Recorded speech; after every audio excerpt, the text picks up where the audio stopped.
That's not a misprint. I was going to say, how do I segue into this? Am I on? Yeah. Okay. Okay, we're good. Hey, morning. Morning.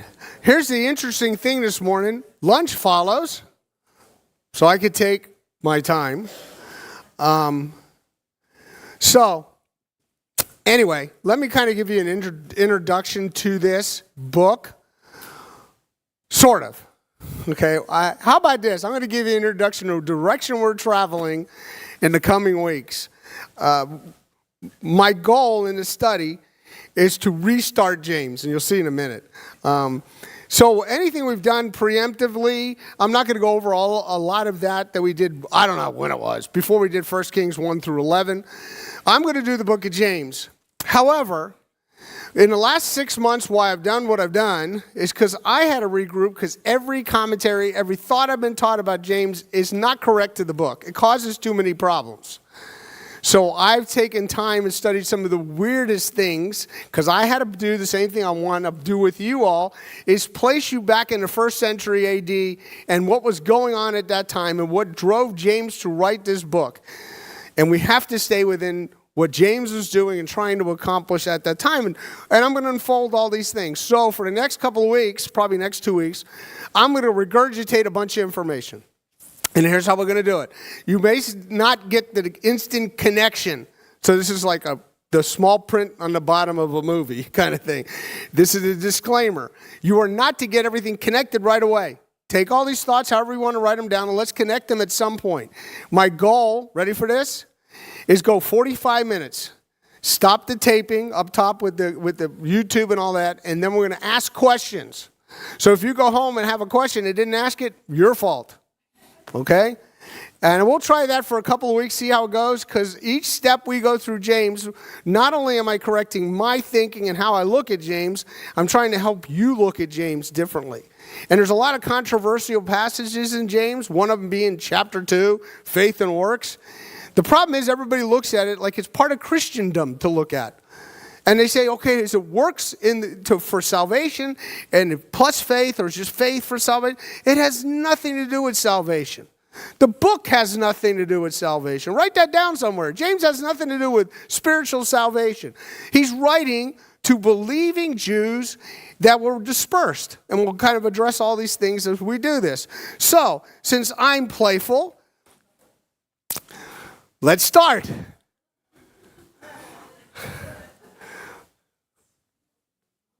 Yay. So we're going to hit the reset button and spend a few minutes. We're going to step back and look at some things that I think is important. And we're going to look at chapter by chapter, section by section. But the first couple weeks is a lot of information that James would have had and his readers would have had that you do not have. So I'm going to give an instant confession. When I was 10 years old, up until the time I was 10 years old, I went to temple religiously. It was a reformed temple, but I went to temple. Okay? Then my family started becoming believers. My grandmother, my mom, who's not here this morning, she's recovering from a slight mishap. So she's fine, but she'll be... Anyway, so they started coming to the Lord. Then, obviously, I was drug along, and my brother, to the little place called the Hebrew Christian Fellowship, where there was Jewish believers there, and I would get sugared up because nobody would watch me, and I liked those little square sugars they threw in coffee. And I found out my limit was 12. So a hyper kid was having sugar. Andrew knows what that means. If you want to look at a guy that gets too much sugar or something, Andrew. So the reason I'm bringing all this up is because I was in a Jewish world as a young kid.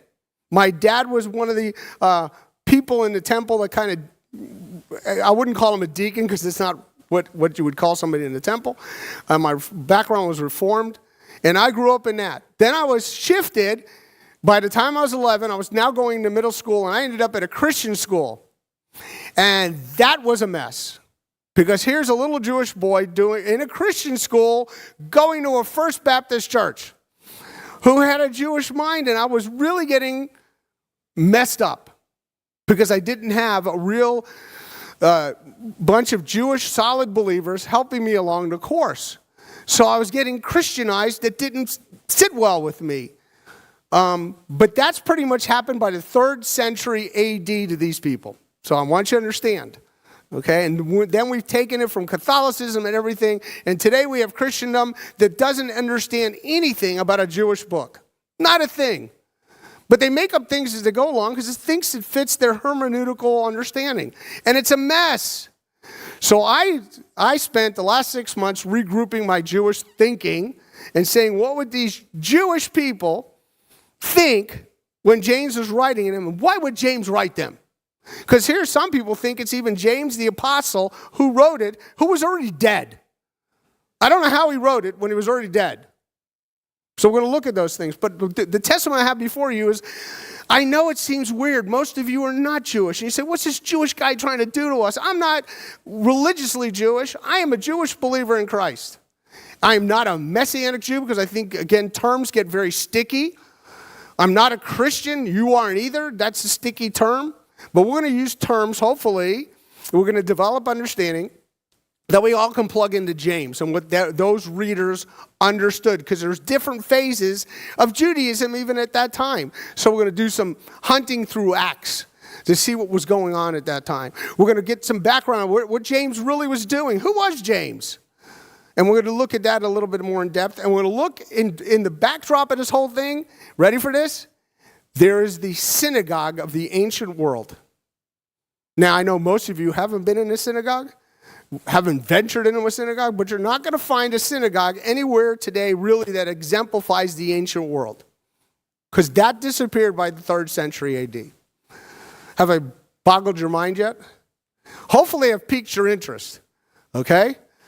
There's many things I've regurgitated over the years about James, and I have to now reteach myself. So I am going to, in the next 40 minutes, how do I say this nicely? Regurgitate on you guys. Somebody hit the light. Somebody's back there. There you go. Thank you. That wasn't God. He would have shut them both off. Okay, so I'm going to show you a little thing that I did, and every few stages we go through the book of James, I'm going to show you pictures of my Bible. Not because for anything, I just want you to see how messed up James is in my Bible to read.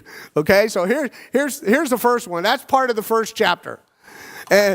Don't copy the notes on it because it could be problematic.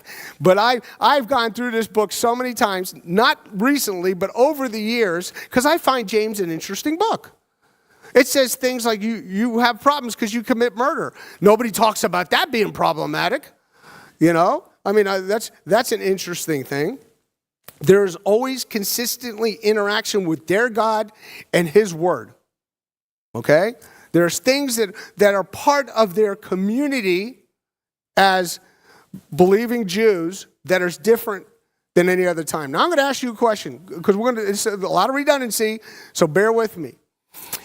From what you've understood, by the time the temple in 70 AD is destroyed, how many believing Jewish people do you think there are? That's a good question, right? Because my mind says, not a lot. How about yours? Anybody got a number? You can throw it out there. I may not hear it, so you got to be loud. How much? 30,000. You're really close. Between 30 and 50,000 Jewish believers in that area. How's that for evangelism 101? Within 200 years, there's this many in that area. It's a handful. What happened? And what were they trying to prevent from happening that happened anyway? And then, I hate to be true with you all, but by 350 AD, Catholicism started rearing its ugly head, and all of a sudden the church became the church, and it was answerable to the church. So if you said church, you were really aiming at Roman Catholicism. What happened to Jewish believers? Well, by 1100 AD, they were persecuted to death in many places, destroyed. And then 1492, when Columbus sailed the ocean blue, they were being destroyed in Spain. And I'm not just talking about Jewish people, I'm talking about Jewish believers too. And that's what's happened from the time James is writing to today. Okay? The problem is we have such watered down theology, both with Jewish believers, and there's some of them that go to the Messianic synagogue, some of them that are Hebrew roots or Jewish roots, which is a real problematic deal. They're all over the place. And I am sitting in a world, to be honest with you, I feel like a rooster on a fence. I'm crowing, but I don't know what side I'm on half the time. And when I look at Christianity today, it makes me nauseated. And when I look at Judaism as it is today, it's even worse. We have to be, in Southwood at least, Bible-oriented people and understand the times we're reading. We're opening other people's mail, which is kind of illegal, just so you know. I did work for the post office. But in this case, if you're opening somebody else's mail, please know who it's addressed to. I find it interesting. One of the things that were going through my mind, I went through all the imperatives like 20 times in James, because I was always taught there's so many imperatives. It's telling you what to do in your life. No, it's not. Not really. There's a couple places that says sit here, sit there. I don't think that's important. I don't ever tell somebody, you're in the back row, sit up here. I mean, that's kind of the command. It's kind of like, okay, we got to understand what the commands are. What is actually being commanded and what isn't? And what is, here's where we're going to go. We're going to go through lessons, and I'm going to say, not this one primarily. Here's the principles we can get. Not here's what this says to me so that I can apply it directly, but what's the principle? Because all of the Bible has principles. So we're looking for principles that it teaches us in our day, that he's writing to people in the 1st century AD. This letter goes to people probably in 48 AD, and it was being spread probably to 70 AD. It's not a letter that had a lot of travel in it. We can't find that it went to the ends of the earth because it wasn't meant for the ends of the earth. Paul did that. And everybody says, well, and Martin Luther with his goofy thing says, it's a right straw epistle, because he doesn't know how to read anything. He doesn't understand what's going on because he's reading it because he's anti-Jewish. You all know that about Luther, right?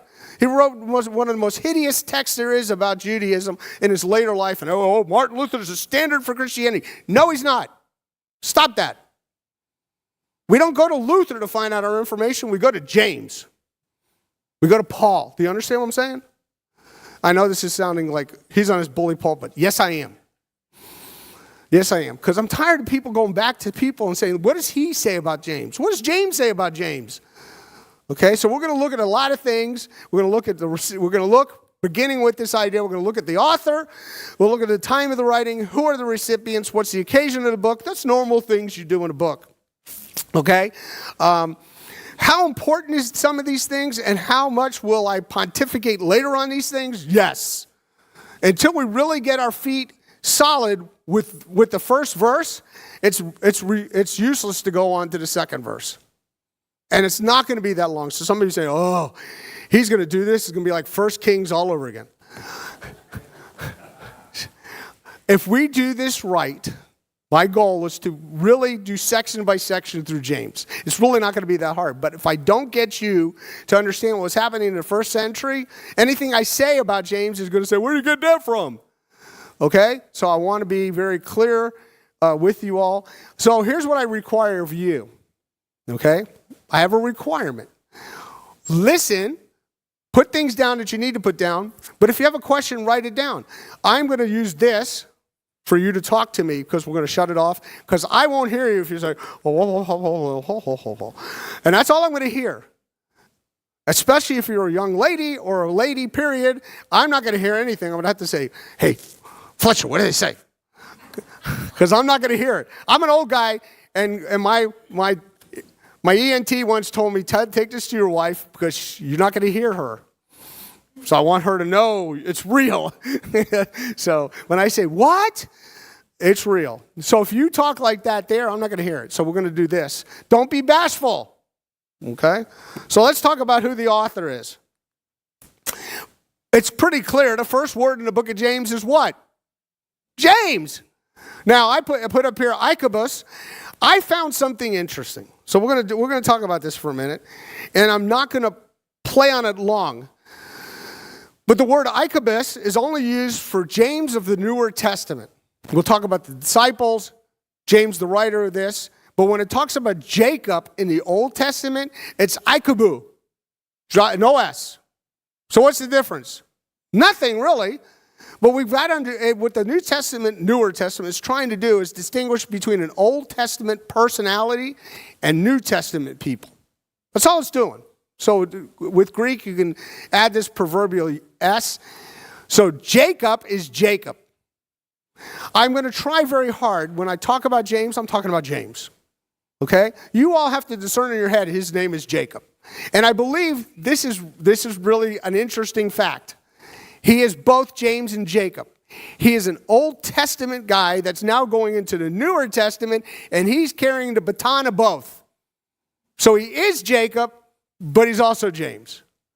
But I don't think we got to be so theatrical to say, oh, it's not James, it's Jacob. Well, you got to do the same thing with what? Matthew's not Matthew, he's Levi. You got to do the same thing with Jesus, because Jesus isn't Jesus, he's Yeshua. We can do this with all the New Testament names. There's always a Hebrew equivalent, you know? And it was Saul isn't Saul, he's Saulus, and Paul isn't Paul, he's Paulus. It's the same guy, though, by the way. Okay, we can do this all day. I'm not going to do that. I just want you to understand it's a Jacob to the Jewish community, okay? But I think he plays both an Old Testament part and a New Testament part. So let's get some facts that have to do with this author. Again, what I said, Ikobos is James in Greek. It's a Greek word for Jacob, and that's pretty much where I'm going to leave it.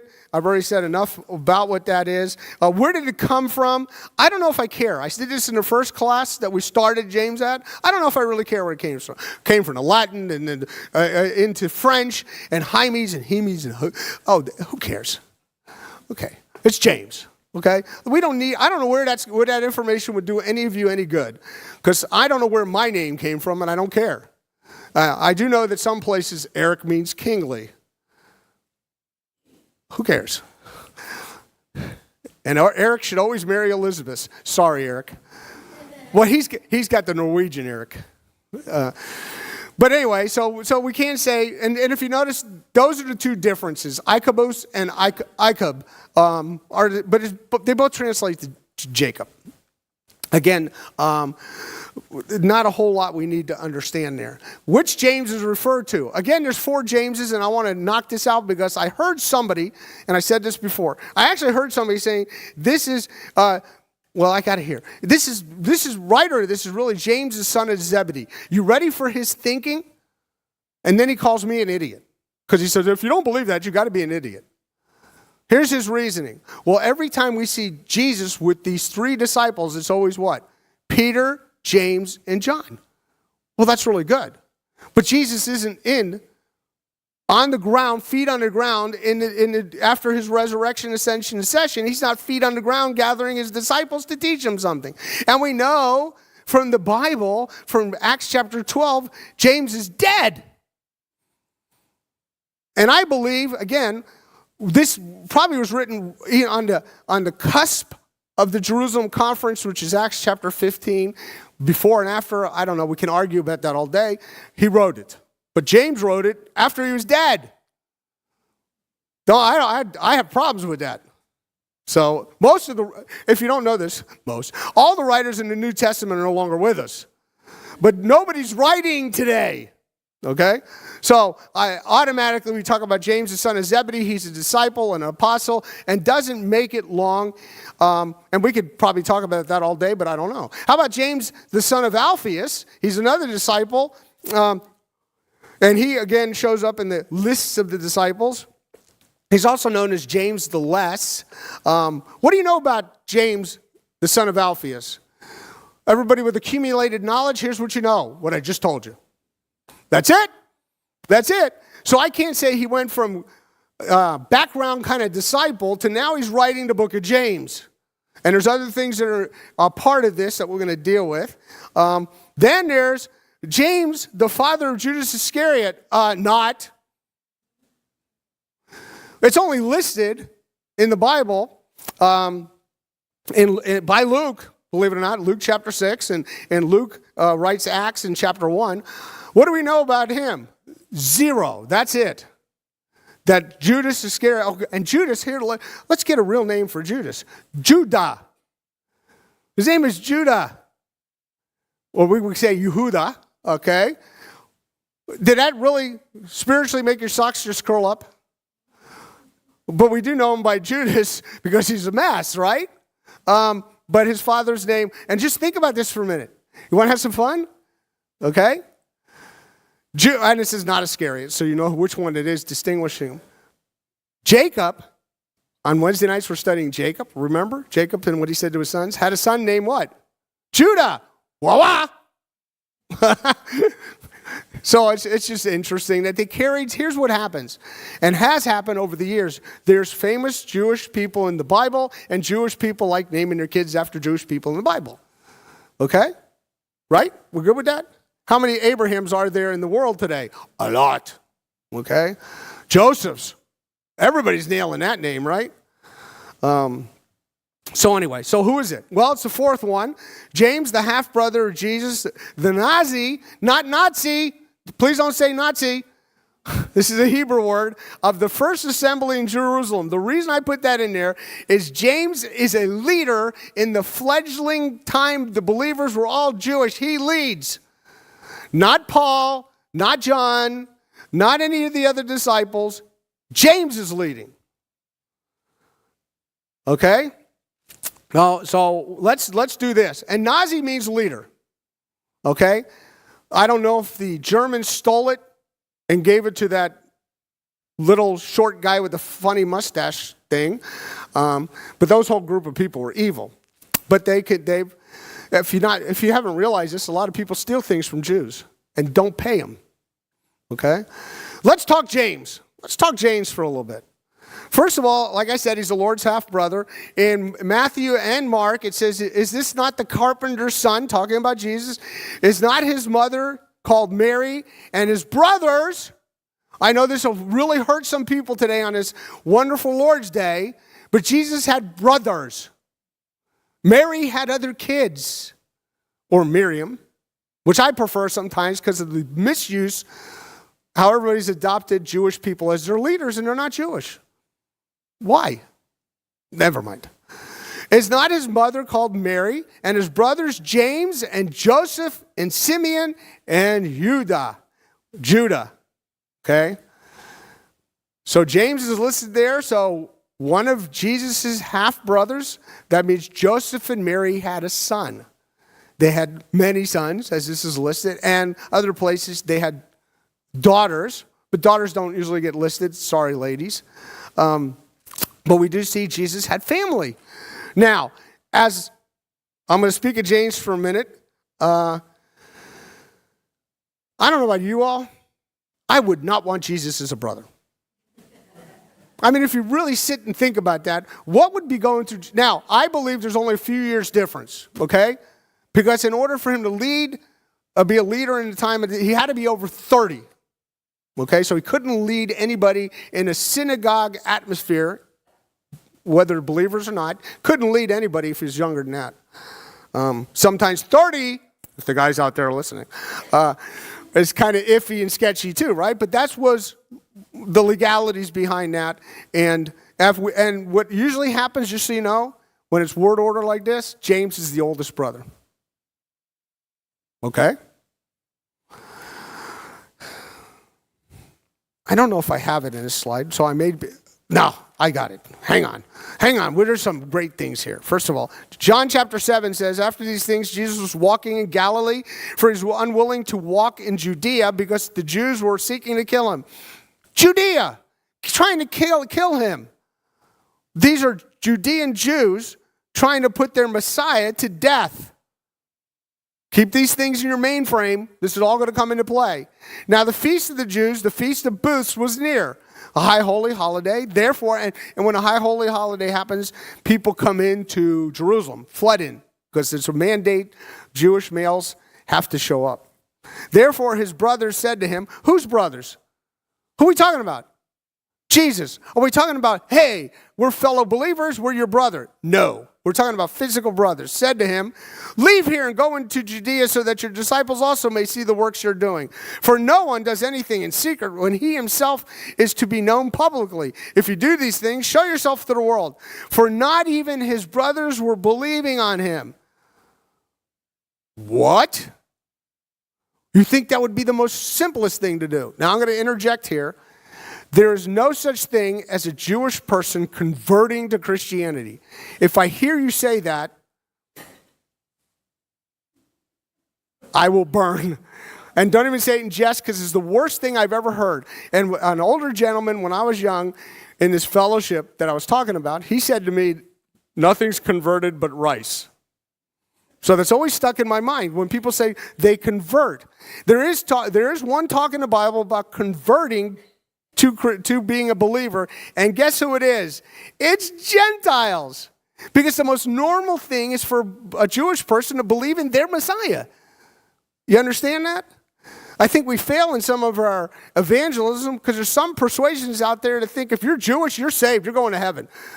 Whoa, that's anti-biblical, isn't it? Where does that say that? You know? And honestly, I'm claiming the Jewish crown because I believe I'm Jewish, but I don't know how far that goes back. Because how many of you know your generations to Abraham? Now, see, I tell people I come from Abraham, but there's no proof of that. But if you just know my family, there's not a lot of not proof in that. So, but if you think about this, these are Jewish people living and being around Christ since he's been a child, and they don't believe in him. In 1 Corinthians 15, though, it says, he, Jesus, appeared to James, then furthermore, or next, to the apostles. So James is not listed as an apostle, so he's not James the apostle. He's James. Which other James is there? I gave you 4 choices. We already know it's not the apostle. It can't be the father of not Judas Iscariot. And James the Less, where would he come into play in this? That's reading into the text. So it's got to be James, the brother of Christ. So we know Jesus appeared to him after the resurrection. You think that's a pretty good testimonial for a guy that wasn't believing at one point to see that? So we know for a fact that sometime after the crucifixion, James came to belief. Which again, he's about 30. So it's fascinating to see that. So sometime after the resurrection appearance, James becomes the leader of the way. I call it the way because I don't know what else to call it right now. People have called it Jewish Christianity. Again, a nauseating term. It's made up. What is Jewish Christianity? Because at this time, how could you distinguish a believing Jew from an unbelieving Jew? You really couldn't. I mean, they didn't change colors, didn't change belt sizes. I mean, how would you know that? And to call them Christians before 70 AD, where did that word come from? It's only used really twice in the Bible. Where did that come from? It's foreign to the understanding of what it is. Now, Christ followers, I can understand. But the word Christian has been totally misused. Because the word Christian does mean Christ follower. And I don't think I have an extreme problem with that. The Nazi were the highest ranking member and leader of the Sanhedrin. They were part of the courts of Israel at that time. This position was created in 191 BC when the Sanhedrin lost confidence in the ability of the high priest of Israel to serve as its head. Do you see what's going on within Judaism, the struggle? What was the high priest to do? Lead spiritually. The Sanhedrin were monsters as far as we're concerned, right? The Nazi was the leader of the Jewish community. In the case before us, the believing Jewish community of the diaspora and extending to the evangelism of the Gentiles, which was problematic in and of itself. For hundreds of years, the Jews did not do what God had called them to do, which was give light to the Gentiles. And a passage in Amos will come up a couple of times, but they didn't want to do that. The last thing they want to do is get a bunch of Gentiles to come in. And you say, why? Were they exclusive? No, Gentiles were poison. They were a fungus. Every time you hear something that we can kind of say Gentile community did, they were immoral. They were idolaters. We can go through this whole list. They ate blood. There's nothing worse than vampire understanding. See, Jews didn't do that stuff.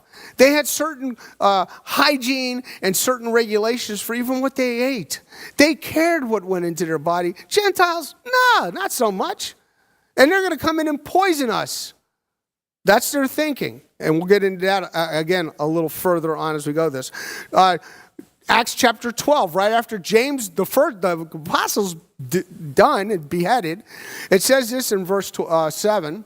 Acts 12:7. And behold, an angel of the Lord suddenly appeared, and a light shone in the cell and struck Peter's side and woke him up, saying, "Get up quickly." And his chains fell off.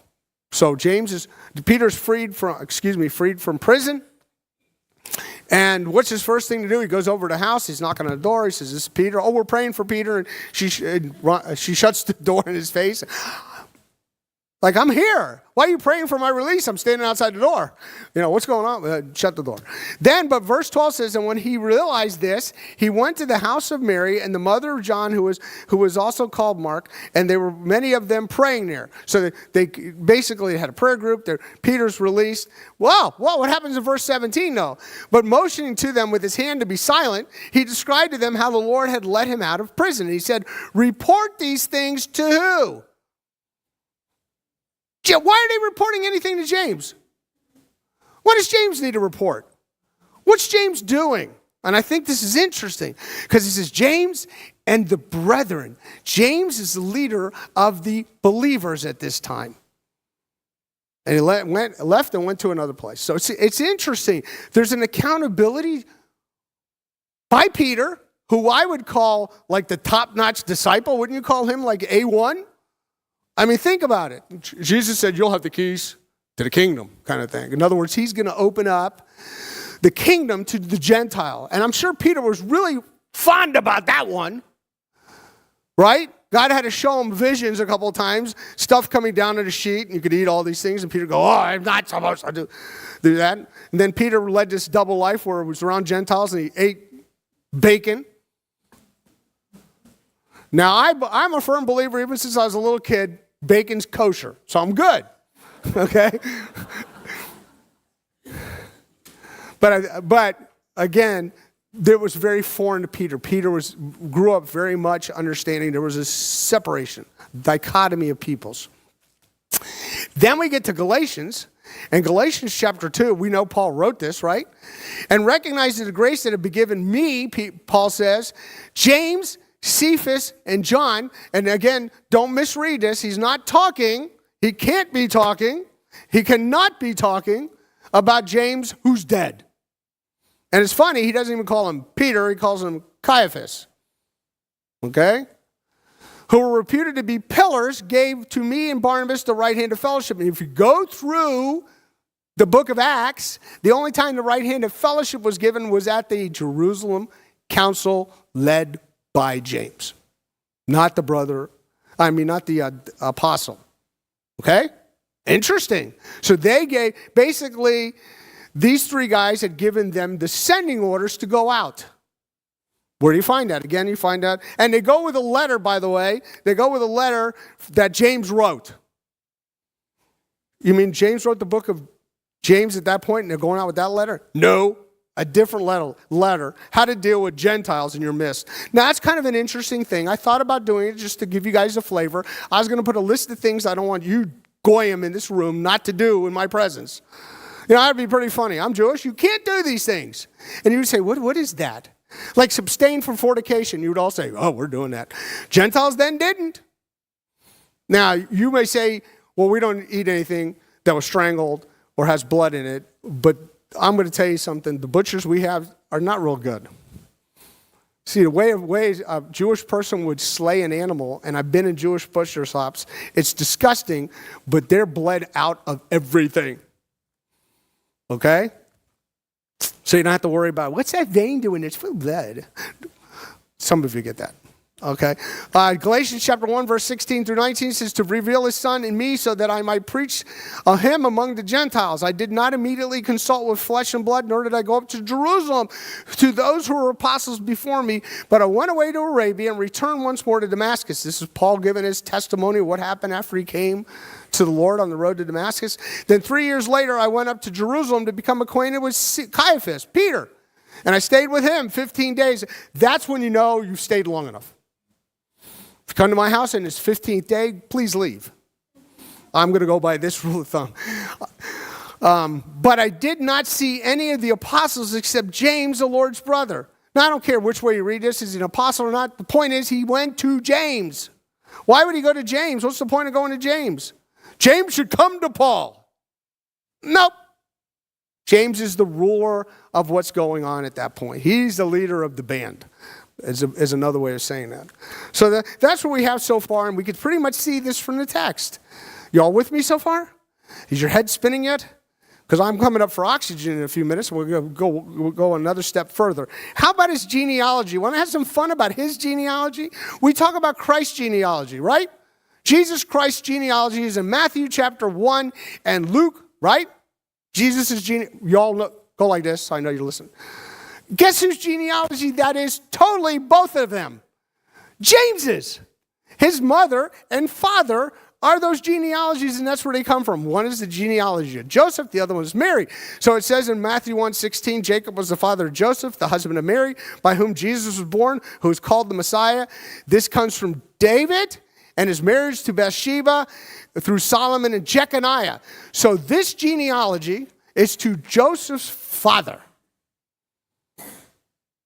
I mean, James's father, Joseph. We'll be all right. To Joseph. Now, the reason I say this, and this is important, I put Jeconiah up there.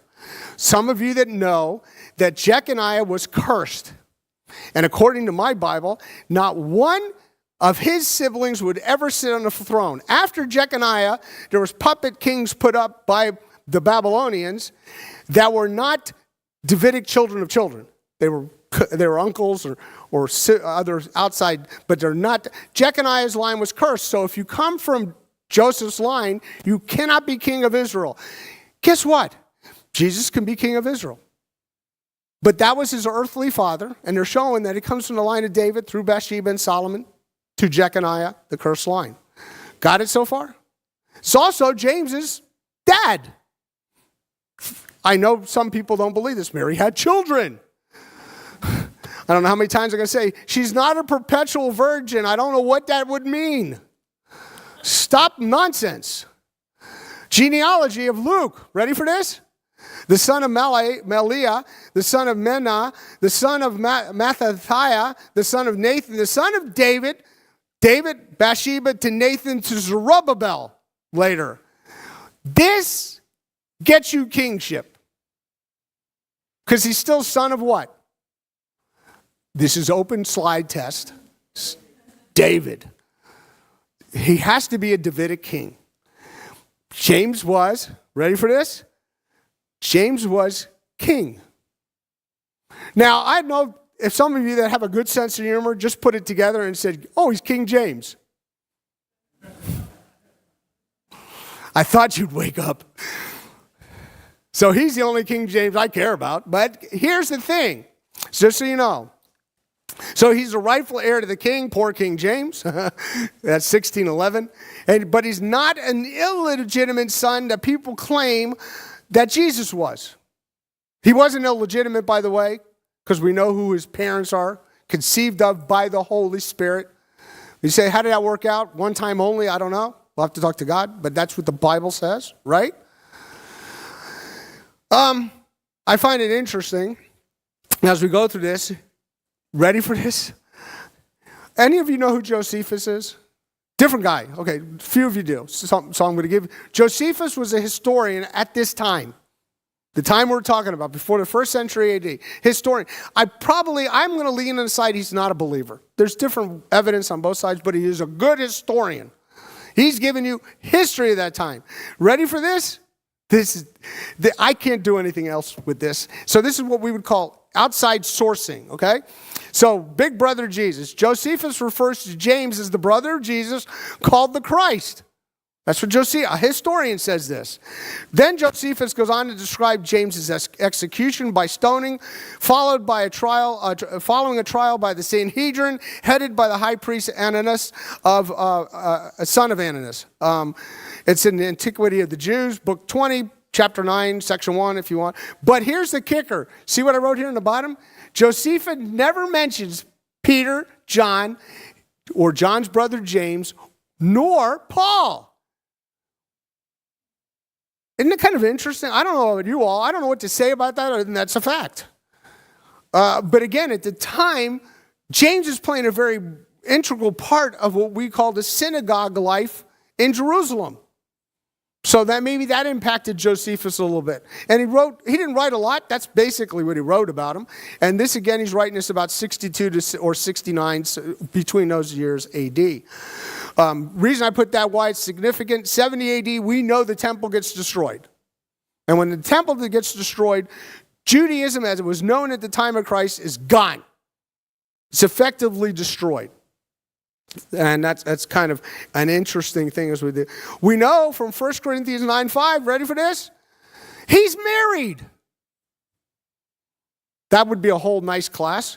Let's talk about James's wife. It says, do we not have a right to take along a believing wife, even as the rest of the apostles and the brothers of the Lord and Caiaphas? You know who the brothers of the Lord are, right? So all Jesus' brothers were married. Now here's a fun thing, because I don't know what to do with it, but I just thought I'd throw this out because I like to make your minds mush. There's a wedding in Cana of Galilee, and Mary's involved with it. And she asked Jesus to do something about the loss of wine at the party. Jesus says, what do I have to do with you, woman? He didn't say, what do I have to do with this wedding? Just something to think about. So maybe he was attending his brother's wedding, right? Had 4 choices at least. Possibility, plausibility. Have fun with that. I don't know what you want to do. 4th century church historian Eusebius relates a storm gathered from the lost works of Hegesippus during the 2nd century about James the Just.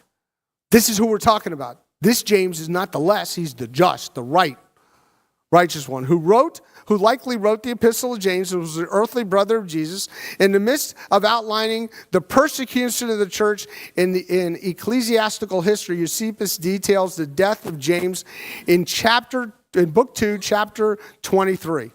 Ready? How much of you guys are? Listen, we got food afterwards. The weather's not conducive. You can't go play soccer. So the manner of James's death has already been indicated by the above quoted works of Clement, who records that he was thrown from the pinnacle of the temple and was beaten to death with a club.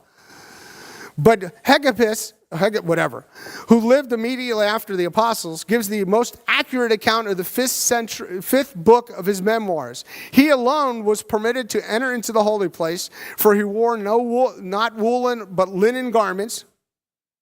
Right?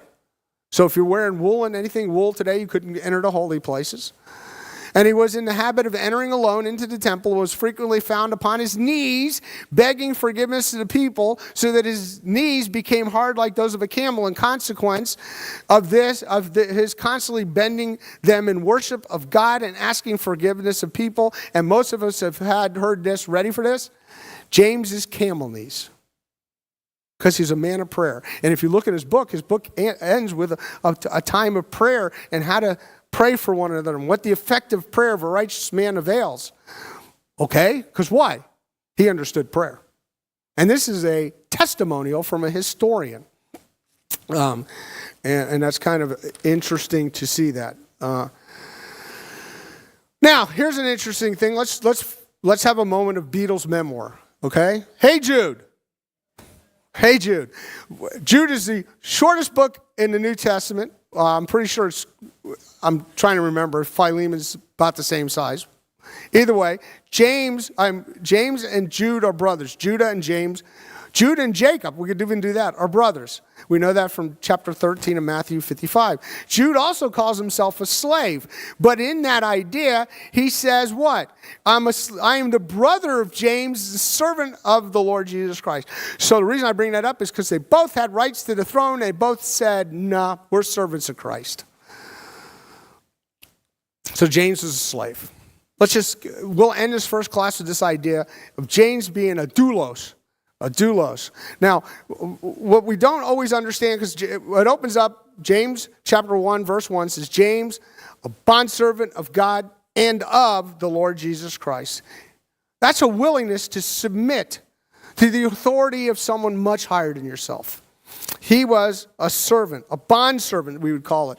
In the Old Testament, someone who was willingly wanted to remain a servant to somebody else, they would be bonded. They would take their earlobe, press it up against a piece of wood, and drive a nail through it, and you would have something we see today. People with holes in their earlobes. I don't think they're being Old Testament Jewish bondservants, but to do that, it was assigned to everybody else. He was willingly remained a slave to his master.